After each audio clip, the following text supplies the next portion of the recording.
Bonsoir, Jérôme Bonsoir. Fourquet. On va revenir sur ce livre, votre troisième, si j'ai bien compté, La France d'après, tableau politique au seuil. Vous brossez une nouvelle fois le tableau politique de la France, un état des lieux assez saisissant de la France contemporaine. Benjamin Duhamel est à mes côtés. Mais avant cela, on a entendu les annonces d'Elisabeth Borne après les émeutes du mois de juin. La Première ministre veut jouer la carte de la fermeté, un encadrement militaire pour les jeunes délinquants, des peines pour les parents de mineurs délinquants, les parents qui devront rembourser les dégâts.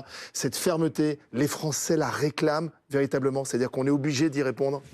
Oui, bien sûr, parce que ces émeutes ont énormément choqué dans la population française, à la fois dans les 530 communes qui ont été victimes de ces émeutes, et puis plus globalement dans le pays entier, qui a regardé de manière sidérée. Alors, ce n'était pas totalement une surprise, hein, parce que ça faisait plusieurs années que quand on réalisait des sondages, notamment à l'aune, ou à l'occasion de l'anniversaire des émeutes de 2005, les Français nous disaient ça peut se reproduire, ça peut se réitérer, et donc Il suffit d'une étincelle. il suffisait d'une étincelle, et c'est ça qui s'est produit. Alors La mort du jeune Naël. l'ampleur des dégâts, le nombre de communes touchées, le type de bâtiments qui ont été attaqués, des écoles, des gymnases, des bibliothèques, plus de 200 bâtiments qui hébergent des forces de l'ordre, des mairies. Le montant des dégâts, le nombre de policiers blessés. 800... L'âge aussi des émeutiers. L'âge très jeune des émeutiers, hein, l'âge moyen était entre 17 et 18 ans.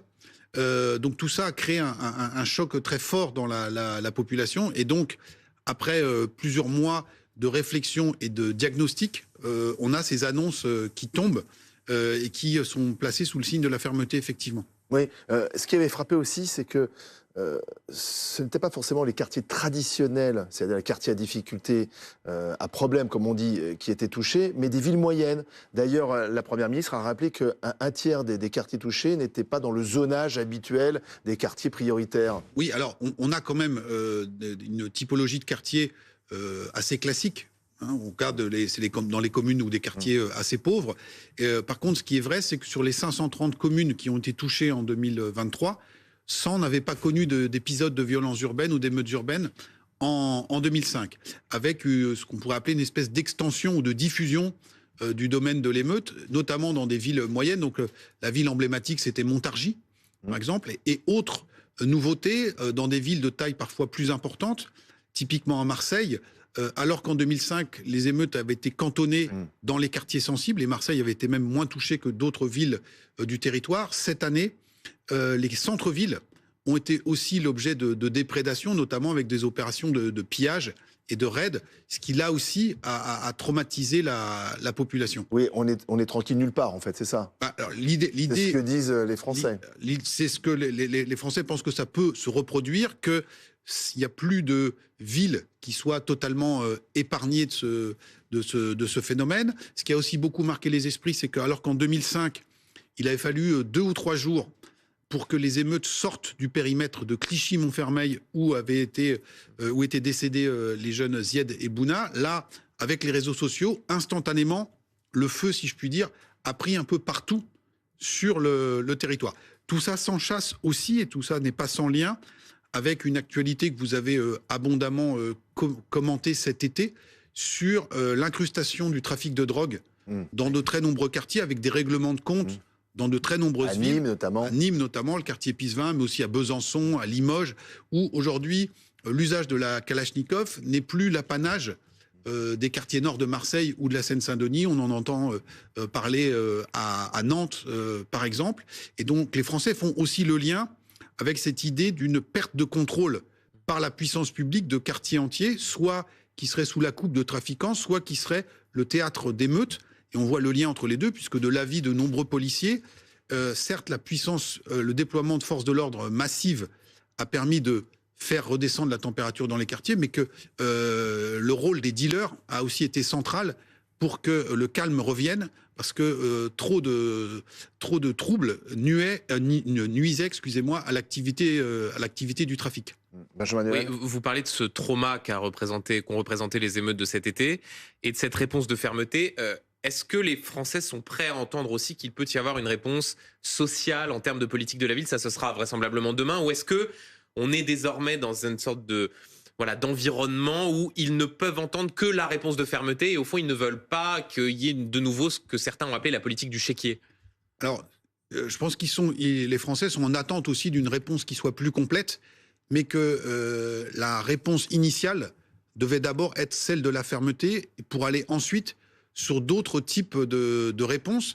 Je pense qu'on voit notamment monter alors un sujet qui n'est pas du tout simple à traiter en termes de politique publique, c'est que quand on regarde les statistiques qui ont été fournies par le ministère de la Justice, 60% des jeunes qui ont été interpellés, alors est-ce qu'ils sont représentatifs de l'ensemble des émeutiers? C'est pas évident, mais 60% de ces jeunes étaient issus de familles monoparentales.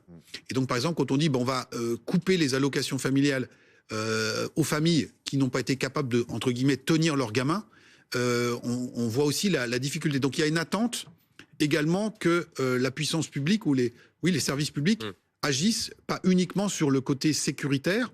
Alors je ne serais pas dans l'expression de le chéquier. C'est pas le chéquier que les Français attendent, c'est qu'il y ait des réponses qui soient apportées normalement en termes de politique publique, en termes de présence d'adultes dans ces quartiers, etc. Alors, on a l'impression que les séquences politiques se suivent, d'actualité se suivent là, depuis quelques mois, et à chaque fois, ces séquences renforcent un peu plus le Rassemblement national. D'ailleurs, Marine Le Pen n'a pas besoin de dire grand-chose, et elle progresse dans tous les sondages. Alors, les émeutes, mais même en ce moment, le conflit entre Israël et le Hamas semble renforcer Marine Le Pen.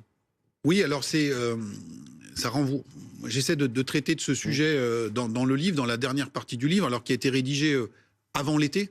Donc on ne prend pas ou très peu en compte la question des émeutes et encore moins ce qui se passe actuellement. Et je développe l'idée du bruit de fond.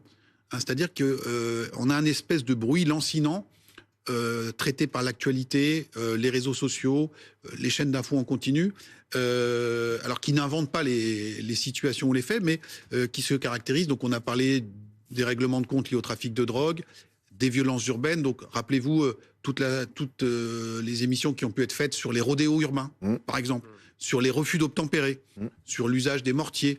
Donc on a parlé du trafic de drogue. On voit maintenant la question du communautarisme avec la rentrée scolaire qui est placée sous le signe de l'interdiction de l'abaya.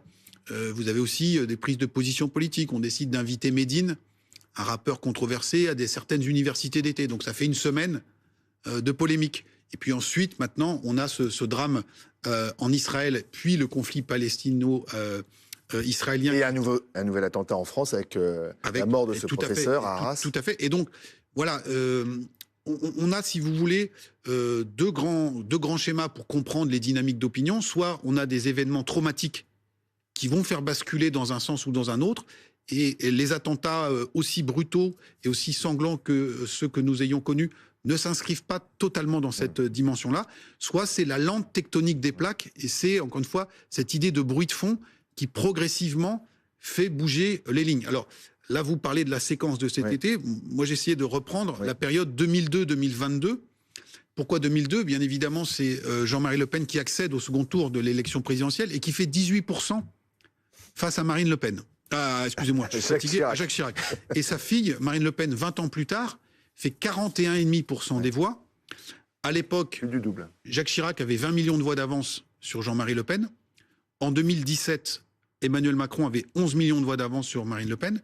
Et en 2022, il n'y avait plus que 5,5 millions de voix d'avance. Et j'essaie de m'interroger sur quels sont les ressorts profonds qui ont présidé à la montée de ce qu'on pourrait appeler ces eaux bleues marines au fil du temps et qui ont fait que dans de très nombreux endroits, quand on regarde les sondages ou la géographie électorale, les plafonds d'hier sont devenus aujourd'hui les planchers. Je vous donne juste deux exemples.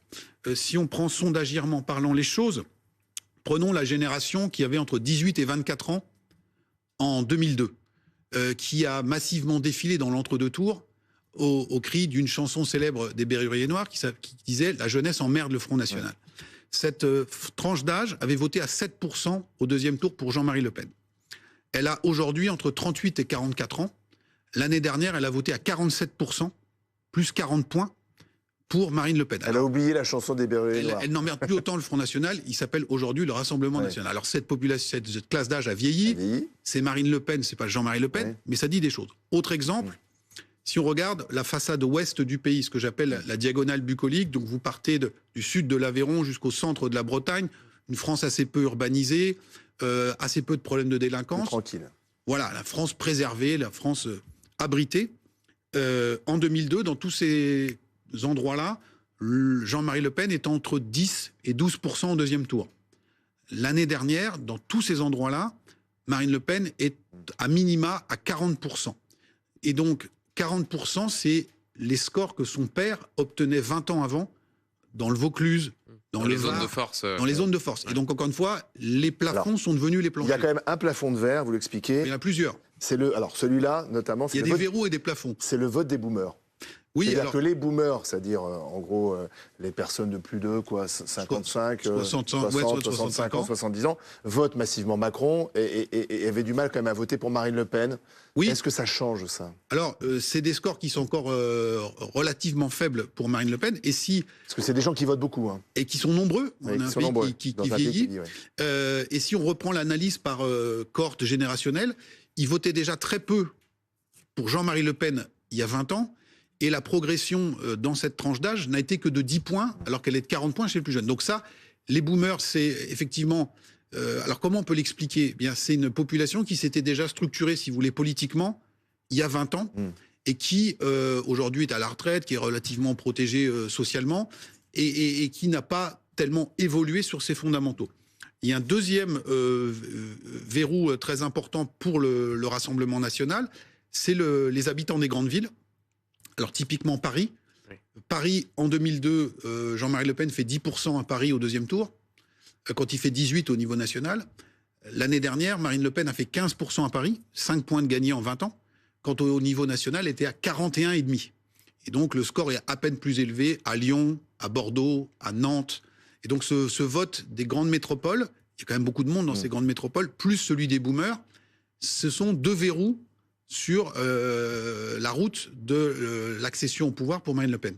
Benjamin Duhamel. Vous évoquez pour Marine Le Pen des plafonds de verre qui deviennent des planchers, et en ce moment, certains considèrent que du côté de la France insoumise, Jean-Luc Mélenchon, par sa stratégie de la conflictualité, est en train de se créer lui-même des plafonds de verre.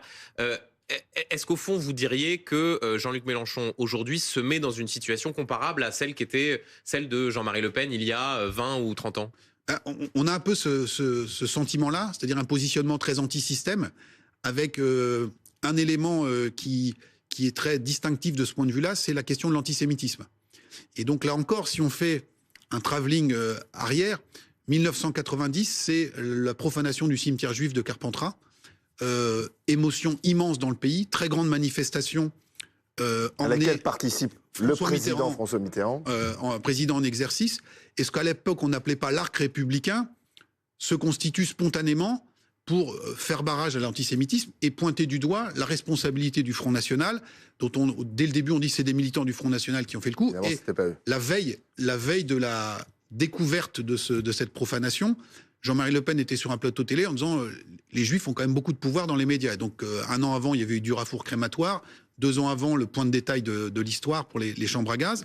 Et donc, sur la question de l'antisémitisme et de la participation ou non du Front National à la vie politique, il y avait une frontière qui était totalement étanche. 30 ans plus tard, sur ces mêmes sujets, on voit que les rôles sont inversés. Alors, Marine Le Pen se pose comme bouclier de la communauté juive face à ce qu'on appelle le nouvel antisémitisme ou l'antisémitisme des banlieues. Il y a une manifestation, alors bien moins fournie qu'en 90, à l'appel des associations juives à la suite des drames en Israël. Et les représentants du Rassemblement national ont été acceptés dans cette manifestation. Alors, ils n'étaient pas en tête de cortège, mais ils ont été acceptés. Et aujourd'hui, Jean-Luc Mélenchon joue à plein la carte de l'antisystème et de la conflictualité. Et en termes de stratégie électorale, la thèse qu'on peut entrevoir, c'est que c'est la volonté de consolider son socle de premier tour. Oui. Et d'aller chercher des abstentionnistes qui pourraient être dans les banlieues. Ils sont des antisystèmes.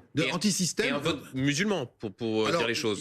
Cet électorat... Donc ça veut dire qu'antisystème, c'est antisémite, c'est un peu la même chose. Alors, il n'y a pas que ça. Non, mais ça peut être... c'est un marqueur très fort. Mais non, mais attendez, sincèrement, vous dites Mélenchon vous rappelle Le Pen dans les années 80, Le Pen père. 90, sa situation en marge du système politique, les sorties qu'il a faites avec des allusions dans le vocabulaire utilisé, etc., ça ressemble quand même assez fortement. Et c'est ça aussi qui me fait dire que on a basculé dans une France d'après, c'est-à-dire que les repères d'hier, aujourd'hui, sont sans dessous. La France d'après, on ne peut pas bien sûr tout dire. On apprendra en lisant ce livre parce que vous aimez bien analyser le vote politique avec le mode de vie, notre mode de vie de consommation. C'est central pour les Français. Voilà, on apprendra que les détenteurs de machines à café à capsule votent plutôt Macron, alors que les électeurs de Marine Le Pen se rabattent sur les machines à dosette parce que ça coûte moins cher. Et ils arrivent moins à suivre le train de la consommation. Donc il y a un problème de déclassement par la consommation. Et vous êtes géographe de formation et vous nous apprenez que plus on habite en altitude,